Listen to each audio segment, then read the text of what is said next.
Can India capitalize on its sea route if the Strait of Hormuz remains risky? The answer is yes, but only in a limited way.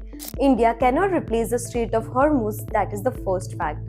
The Strait of Hormuz is the exit point for major oil and LNG exports from the Persian Gulf. If crude or gas is loaded inside the Gulf, it normally has to pass through Hormuz, unless it is moved by pipeline to another port outside the strait. So India cannot become a direct bypass for Gulf oil, but India can still benefit from the shift in global shipping thinking. When routes become risky, the world looks for a stable ports, deep water terminals, alternative corridors, and a trusted logistic partners. This is where India has a real opening. India's west coast sits close to the Arabian Sea and Indian Ocean trade route. Ports like Vizhinjam are being built as a deep water transshipment hubs. Vizhinjam has a natural draft of nearly 20 meters, which helps it handle a very large cargo ships. Global shipping interest is also visible.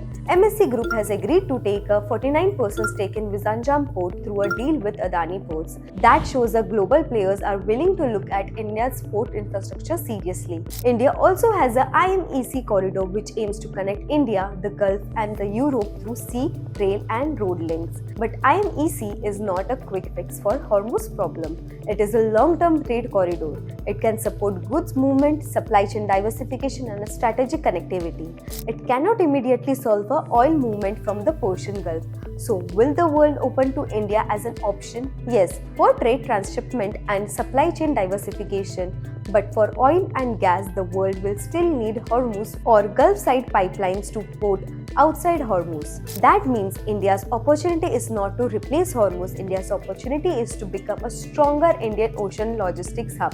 The crisis can open the door, but scale, port capacity, shipping tie-ups, customs and hinterland connectivity will decide how much India can actually capture. Follow Chola Securities for more such information. This content is for informational purposes only. None of the companies, products, or sectors mentioned are recommendations.